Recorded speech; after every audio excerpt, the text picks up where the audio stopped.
Welcome to this Election Day completely unnecessary podcast for Tuesday, November 3rd, 2020, alongside Ian Ferguson. Howdy. I'm Pat Contry. We both voted. If you're in the U.S., time you're listening to this, polls might be still open for you on the West Coast or Central Time. Actually, I'm voting after the podcast. You didn't vote yet? No. Okay. Bonnie dropped off. Get out there. Bonnie dropped off her ballot. I'm voting after the podcast. You didn't want to just fill yours in and drop it off? No. Okay. You want to fill in the circles there or click the buttons? Is it a clicky button thing? No, I wish it was. It's just bubbles. But I always vote in person. I don't like fucking mailing it in. On the show today, we'll be talking about lots of fun stuff, like an update to Playdate. We're talking about EA loot box issues, a replicate arcade unit of Dragon's Lair. We'll be going to voicemails from Anchor as well, and then also a Q&A. So, Ian, your mouth is feeling a little bit better. Yeah, mouth is feeling a little bit better. I had to go to the dentist early Sunday morning because I woke up and some of the stitches were coming undone. But he says I'm healing like a champ. And that's something you say to a 7-year-old, but okay. It's fine. Any encouragement we need. Says I'm healing like a champ. I went to the dentist yesterday, again, just because it was when I was supposed to go get my checkup. And everything is good. I was told that I don't need to be quite so avoidant of solid foods. Got back in the car after my dentist appointment, and Vonnie was in the middle of eating chili cheese fries from Wiener Schnitzel, and they were soft and delicious, and I nearly cried. They were so delicious. Vonnie's like, they're just chili cheese fries from Wiener Schnitzel, and I'm like, but all I've had for this past week is cottage cheese and yogurt and soup that I fucking slurped back down. I lost 6 pounds after getting these teeth Look out. at svelte, Ian. Yeah. Some protein shakes in there. Definitely. Some Slim Fast. Definitely drinking some muscle milks. Tunneless sorta drinks. I love I love muscle milk. It's great. You get all the flavors of dust. You get you can have white dust, you can have brown dust, you can have pink dust. Yeah. And lately they've introduced yellow dust. Yellow dust flavor is pretty good too. You gotta go with Premier Protein. That's what I get from Costco. They're tasty. Tastier, I should say. So, yeah, teeth are doing a little bit better. Spun some tunes with my buddy Chris on Sunday. I want to announce I'm going to be part of a stream next week. It's a stream for Vulture Video. It's a small video store in Bloomington, Indiana. It's going to be with Rick from Yokoi Kids, Angry Lanks, who's the speedrunner world record holder for Contra, and Eric Lappy of Let's Get, who used to be on RetroWare. We all know him. Good dude. So I'll be doing that next Monday. So it's the first time I'm hearing about this. So what is Eric going to be doing? Like, what are you going to be? We're just all going to be tuning. We're just all going to be playing old horror and movie-based games just from 8 until midnight Eastern time, Monday, November 9th. Just a 4-hour mini marathon? Just a little fundraiser for the video store. We might have our own marathon announcement maybe next week. We'll see. We'll see. It's a weird year here, but be nice to return to normalcy more ways than one, potentially, with the potential NES marathon. We'll see. We're banding some stuff together when it comes to that. Potential. A lot of ins, lots of outs. So Halloween was Saturday, and bummer. Yeah. Was it a bummer? Halloween's the best. It never really it didn't feel like it happened. It kind of did. It's the best holiday of the year. I still maintain. I maintain it's the best holiday. Not for food, that's Christmas, but it's just a good holiday. It's just fun and carefree. And so I had last year a ton of trick-or-treaters because a lot of younger families moved in the neighborhood the past probably year and a half, 2 years. And so this year I knew it was gonna be less. I bought a 2-pound bag off of Amazon. It arrived on Saturday, and it was like one of those varieties. You get like Snickers, peanut M&Ms, regular M&Ms, and Twix. The count of I actually took them out and counted them because that's how weird I am, which was good though this time because there was only about 10 M&Ms, there was like 8 shitty caramel Twixes, and the majority like 27 Snickers, which is the best out of all those to me, and it was like only 5 or 6 peanut M&Ms. So they went cheap on the peanut M&Ms, but I got a lot of Snickers to make up for it. So I gave out most of the M&Ms to the little whippersnappers that came around. I stood away. I had a Frankenstein mask on to begin with, but I also used one of those like old man grabber things, the extender grabbers. So that's how I gave everyone a candy. So it was safe, except for the dumb one of the dumb moms, the cutest girl ever. It was the cutest girl ever. It was like a shame that she had just a dumb mom. The cutest girl dressed as a donut. Little vinyl donut, sprinkly donut, cute little glasses. It almost makes you wish I could potentially have a kid someday. I think I can have kids, but and she was so adorable. And her dumb mom comes all the way up to the door without a mask on. It's like it's like, come on, dumb mom. I looked at her. I was like, you're raising this adorable daughter. So but I used my extender arm, and the cutest thing ever. As she walked away, the little girl said, "He was so nice," and I was like, oh. God, if I ever had a kid, I wish it was this little girl or someone like her. It's like the scene in The Grinch where your heart grows three sizes. Because that's like the best kid you can possibly have. That's like the kid that loves life and the world and is all precocious and hopefully is not going to be a serial killer, like a bad seed. Like that's the kid you want. That's a good roll of the dice because the mom probably stinks, but the kid is nice.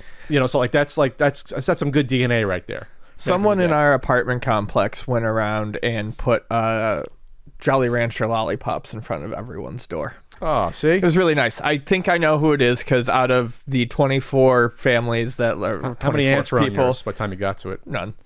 Out of the 24 people, apartments in our complex, there's like one that has cool people living in it, and I think it was them. Not you? It was a mom with their 2 kids, and their kids are awesome. But I think they put them there. Anyways, that was nice. Can't eat it. I'll wait until my teeth heal up. There's really not any... The percentage of cool people is like 4%? As you're saying? It's not good, man. It's not good. Actually, no, that's a lie. I have. It's a lie. I have another cool... there's another cool neighbor I have. He sometimes shops at the store. He's quiet, though, so I sometimes forget he's there. Anyways. So Sunday, we put the clocks back, spring forward, fall back. So I figure I'll go to the swap meet because I hadn't been in like 2-3 months. I've been going like every 2-3 months. And I figure if this is the time to go, you get an extra hour, the sellers get an extra hour of sleep, this would be good. No, it was not good at all. I mean, it wasn't like how it would be like on a Friday or a Saturday where it's a lot smaller. It was smaller though. It's been smaller now for like 3 years. I told you that. It's been smaller for like 3 years. But I bought nothing but a $2 mouth guard. Not used. I needed a mouth guard anyway in case I start sparring with my buddy Yoshi. That's all I bought. I saw a TriCaster for only $50. Those go for several $100s, but this is where I know I'm getting better at eating. I'm like, I don't want to buy that. It's a TriCaster, isn't it? That fucking weapon that Chewbacca uses. No. I mean, I guess no.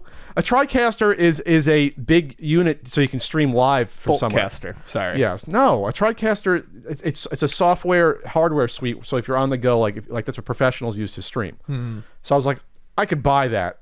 It'd be cool to have something like that, Ian. They said it probably works. It's from a video AV business, but I'm like, I don't need that. And that's how I know I'm getting better. Because 3-4 years ago, I would have bought that. I'm like, oh, I can even flip this for a few $100s potentially, or $400. No.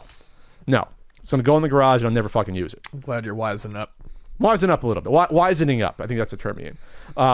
Speaking of wisening up, went to Wario. It's kind of sad. The NES games is just like that shelf behind him now, and like 3 rows, and it's like, there's still like Mike Tyson's Punch Out, but the fact that no one's buying Mike Tyson's Punch Out or asking about it, they're just sitting there. He probably wants like $30 each, but like someone went there. Salad days are gone. Wario. Someone who comes into the store, it's done, said that he had like all the games priced at $25.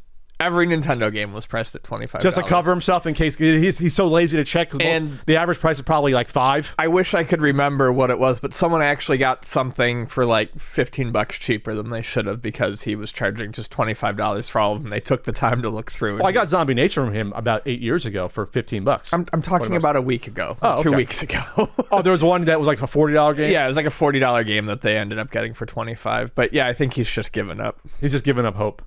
Because even the Super Nintendo stuff is now like, it's like a thin little...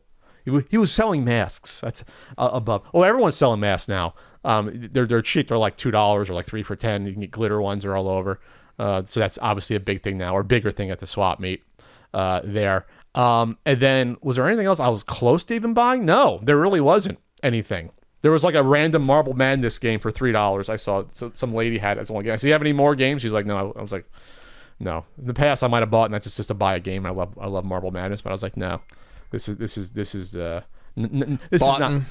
But But what I did see there, Ian, and I had the photo to prove it, I found my good old Arcade 1-Up Galaga. Remember the one Arcade 1-Up Galaga? Mm-hmm. There is a newer video game dealer that's been there the past maybe year, half, 2 years, younger guy, probably around 30. He had a Galaga built, and I looked over from like 7 feet away. It's missing it was missing the same piece I think that was missing from the one that I got, that front panel. So like, it was put together. Mm-hmm. It was missing that front board. And I was like, oh, he must have bought it from the other people and put it together, and no one wants it.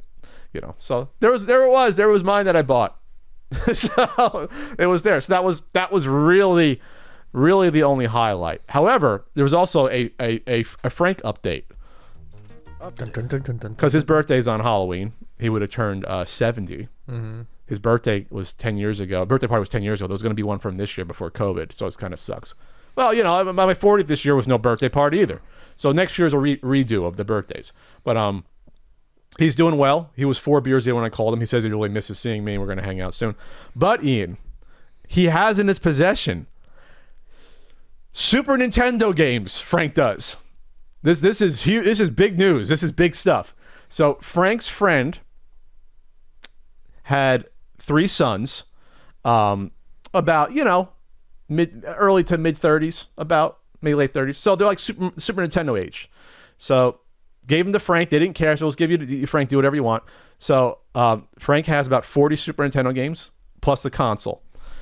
And he sent me. It was like trying to piece together a fucking puzzle, because I said, text me a picture of the games. And of course they were like out of focus too far. I was like, so I had to like go through them all. Okay, now I need the first game on the second column. It took 40 minutes, but I got all the games. So without even guessing what games are in there, you could probably guess 30 out of the 40 games. It's like the standard Super Nintendo games. When I said 40 games is a lot for a kid, but there's 3 sons, it makes sense. That's a lot more. So, just give me like 7 Super Nintendo games right now. I'll let you know if they were there. Gradius 3. Yes. Pilot Wings. Yes. SimCity. Yes. Super Mario World. Yes. F-Zero. Yes. Super Tennis. No, that one was not. Less sports games. Super Ghouls and Ghosts was, though. Super Ghouls and Ghosts. Ken Griffey. No sport, like less sports. But the standards, actually Pilot Wings might not have been in there, actually. But you got all Mortal Kombat. You got Street Fighter 2, Donkey Kong Country.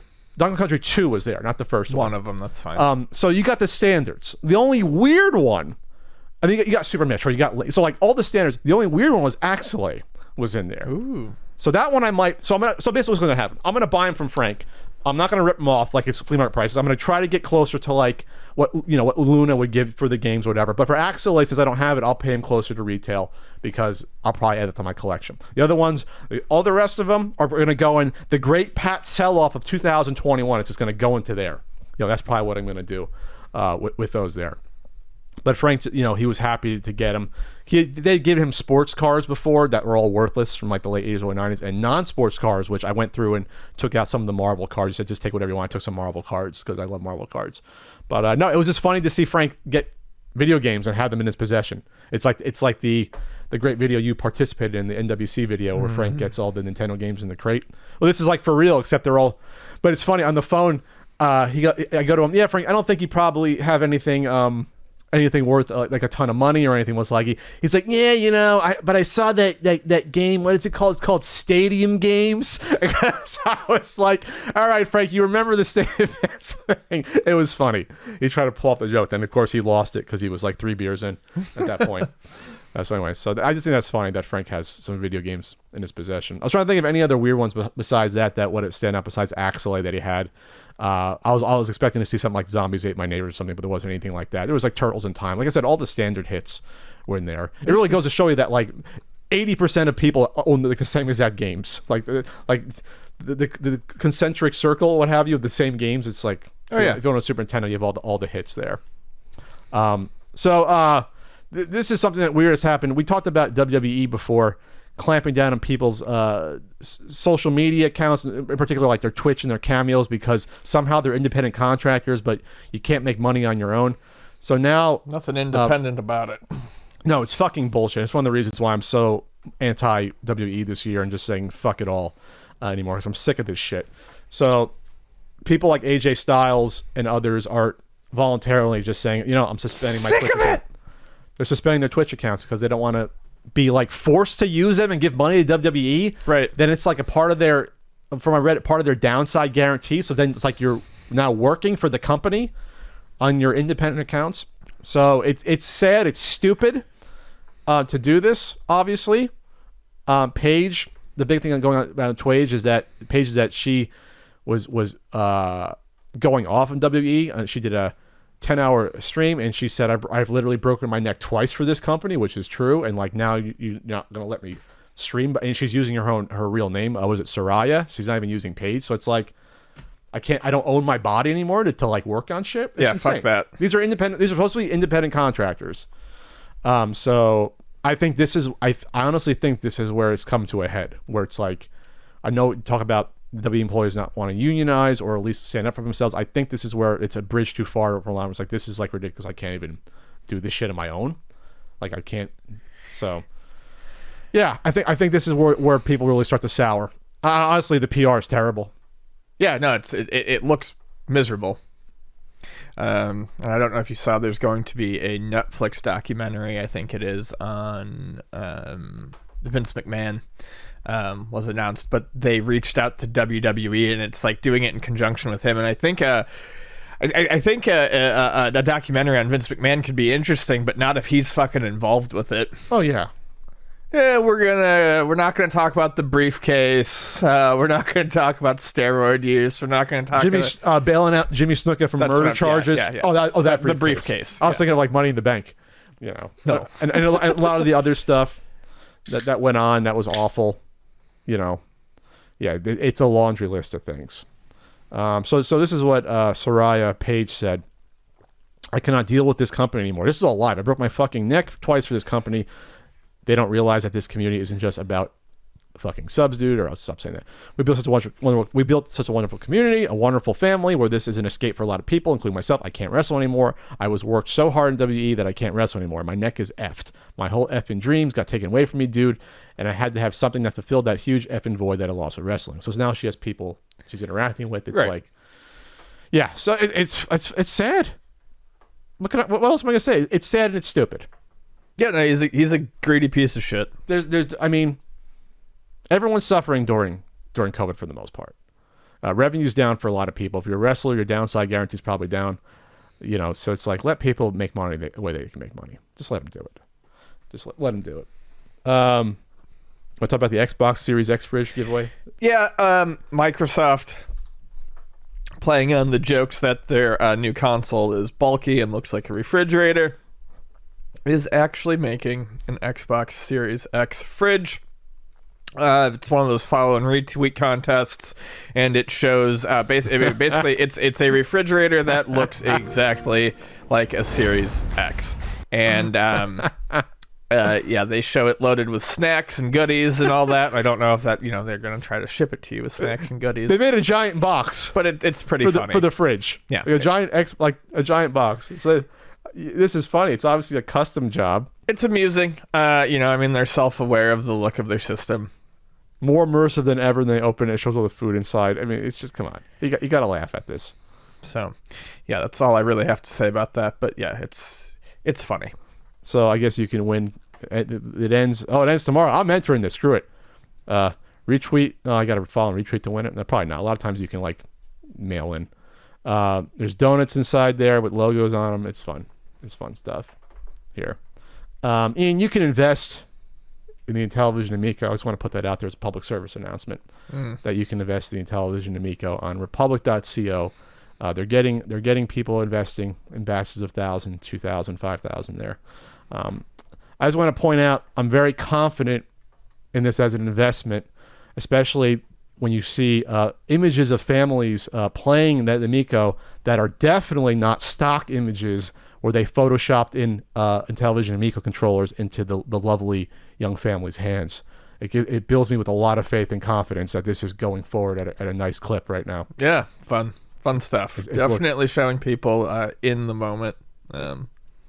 You can literally right-click on any of these images and say, search Google for the image, and you won't get, the stock images that they're based on where they're holding like PS4 controllers and, and things like that. So that's good. And just want to point out, as part of this campaign here, and I'm not trying to pass judgment, but they post up to help get investors. There's the 2019 influencers and YouTubers video, the thumbnails of our pal John Riggs on there. And I'm not going to say the enthusiasm for a console. If you want this console to come out and be successful, that's fantastic. Good for you. I'm not poo-pooing any enthusiasm. I'll question your judgment about why you think it's going to be a big hit. But if you're enthusiastic, it's your feelings, your emotions. But I will question the motives of using people's unbridled enthusiasm for a console to then use that in a video where you're now trying to get investments from potential random people. I think that's a little bit dirty pool. Yeah, I think that's a scumbag move of Tommy to take people who have gotten enthusiastic about a console and then use it to try to milk money out of investors. Which we knew this was the play the whole time. We always said about this is an investor video. This is an investor video. This is a pitch. So yeah, that's what's kind of weird about it. If you're okay with this as one of these quote unquote influencers in this video, hey, sure, more power to you. But I don't probably think that most of you were asked to be included in this video to pitch to investors, most likely. And if you weren't, you might question then what's happening. That's all I'm going to say about this.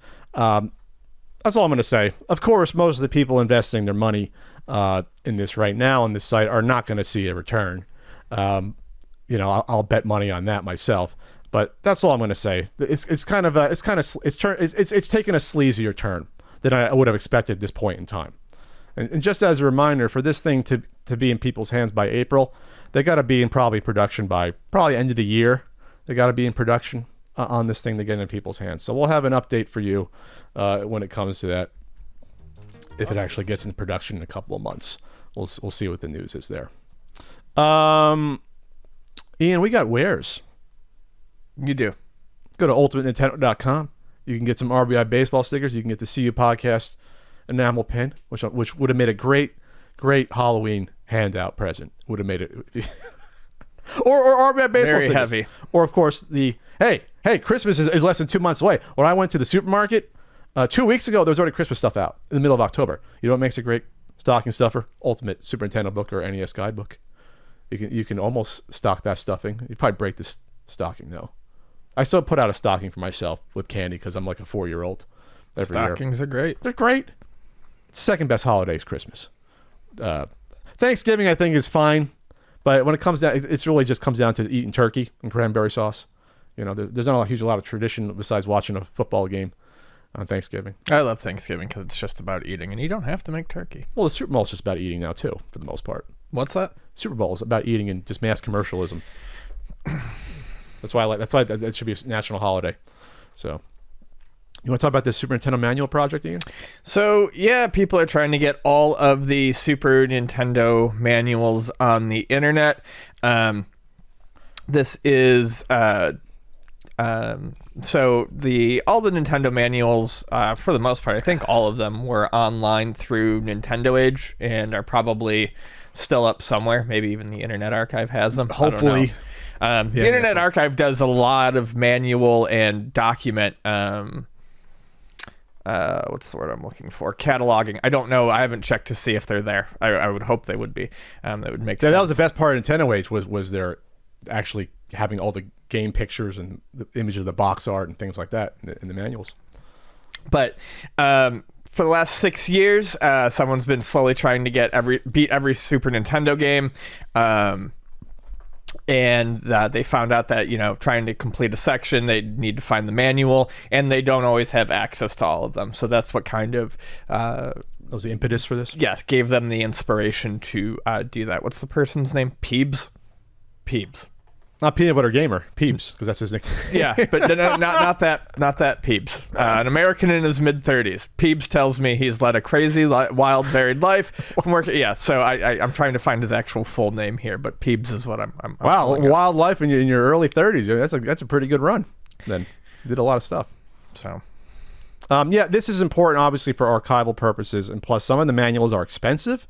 So even if you own the game or want to play it on an emulator or review it for a certain guidebook, it's nice to have a reference because it's not enough to sometimes look at even game facts. Some of these games aren't even on game facts. So on the N64 project right now that I'm working on, roughly only half of the manuals, a little over half, are online, like the full manual. Right. So that's like a low number. I expect it to be more than that. I was kind of surprised by that. It's like it's between, I think, top of my head, there's not counting the Japanese ones. So right, so there's 300 North American and PAL games.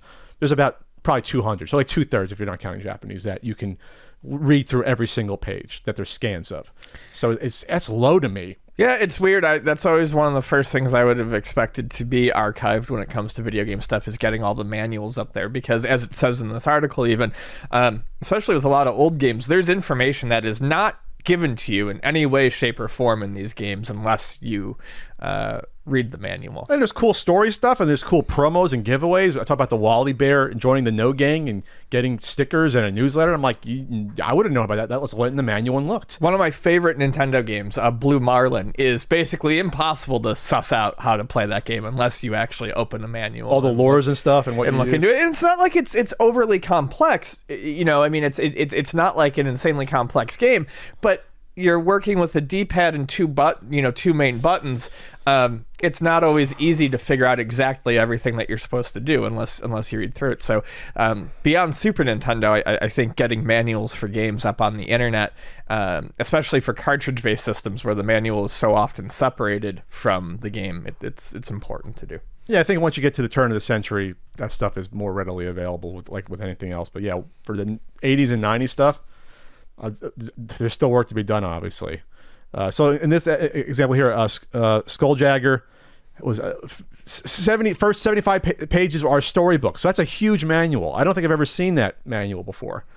I don't think I have either. So that's got to be a thick ass manual. I mean, most manuals are not even like 30 pages, for Super Nintendo. They weren't that big. So that's pretty good. That's a pretty good one there. Other manuals just contain really useful information for games like Wing Commander or ASP Air Strike Patrol when they use weird button combinations for in-game commands. Knowing just how to be able to save the game is a huge difference maker. That's the sort of thing that if someone can't figure it out, they might just quickly lose interest in the game. Yeah, and that's the thing about this. Like when people talk about, I can't figure this game out, it's like, well, you're supposed to look at the manual historically to learn how to play a game. Yeah. Like that's what annoys me when you see people bitch about games. This game is hard to play, and it's like, you don't know how to play it. It used to be you read the manual before you played a game. Right. That's why it's a manual. That's why there's instructions. That's the fact that I explain that's kind of weird, but I mean that's a generational thing. Well, it is. I mean, it's annoying, but I don't think it's that weird. I mean, depending on when you started playing games, I would really say it started happening around the PS2 era when there was more space and stuff. They switched to DVDs. There was more space on discs. That tutorials really kind of became the norm. And not our norm. No. Tutorials are great. I personally would rather just read a manual and skip into the game, but I get it. It's not what they grew up learning to play video games differently than we did. So I'm looking at the site right now. Yeah, a chunk of them are on there, which is great. Obviously, like the PAL ones are historically hard to find, at least in my research, to find like the scans of some of those weird PAL games. But it looks like, wow, he's got a bunch of them up already. He's got a majority of them up. Good for him. Good for him. And he's a Super Famicom link as well for those. That's obviously more sparse. That's going to be tougher to get probably a hold of those and to do that. Unless there's someone in Japan doing a project like this. So good for you, peeps. Good for you.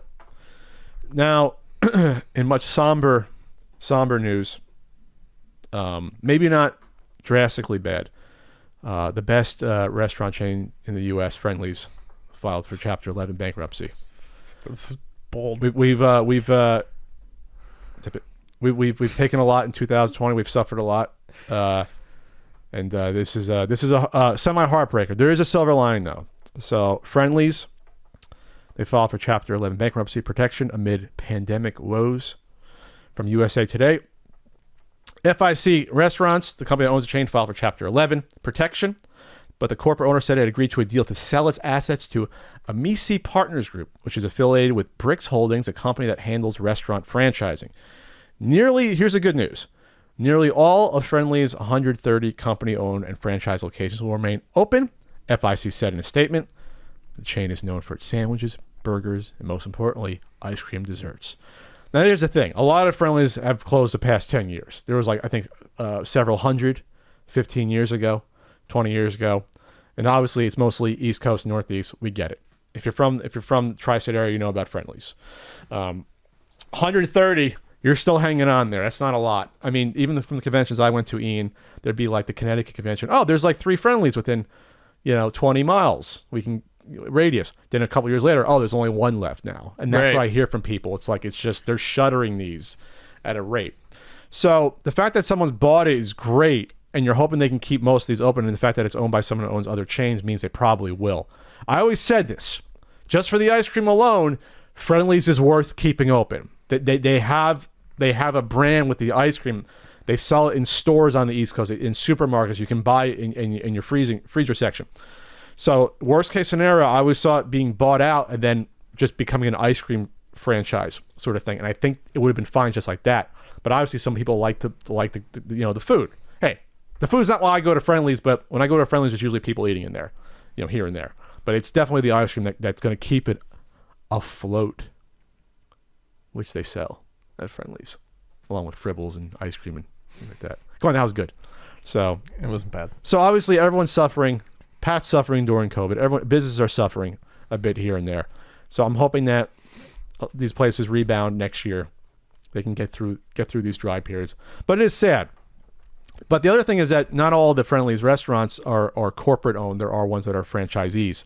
So I'm guessing if that happens, you still depend upon the corporate to get your materials and food and stuff. But you still own it no matter what. You own that location. You own that stuff. That's yours, depending upon the agreement. Right. Hopefully, because there's still the couple of Blockbusters are left. They're not corporate owned. There's just the video stores that have Blockbuster still on there that were franchised. Sure. That stood around. So you hope for Friendlies to stick around. I still have a gift card, for God's sake. I still have it because I would have used it this year. Because whenever I go back to a Jersey convention, Pennsylvania, or Connecticut, I try to hit up Friendlies with me and my group. And I usually treat everyone because Friendlies is a gift that keeps on giving. I just want a junior Sunday. I want a clown Sunday. Just want that clown Sunday. How much happiness in the world because of the clown Sunday and the witch Sunday for Halloween. There's so many less witch Sundays this year because of COVID. That makes me sad. That's it for this intro on YouTube as we go into our main topic here. I still have to wait. I had in 2016 in Syracuse, a 20-minute Friendlies rant because I was hysterically worn out from my 2016 fall book tour, basically, of conventions. That was recorded. It was recorded because I remember it in the corner. But allegedly, there was a tiff between the videographer that was hired by Retro Game Con and people running the event. That footage was never distributed. The footage is from that event. So the historic Pat Friendlies rant of 2016 has never been seen before. Historic. Where I was literally delirious and probably on 2 hours of sleep that night. And I just went off on Friendlies for 20 minutes. It's legendary in the Syracuse area. Legendary in the Syracuse area. But hey, if you're out there, show me that footage. I'd love to see a worn out 2016 Pat that was barely hanging on for dear life at that point.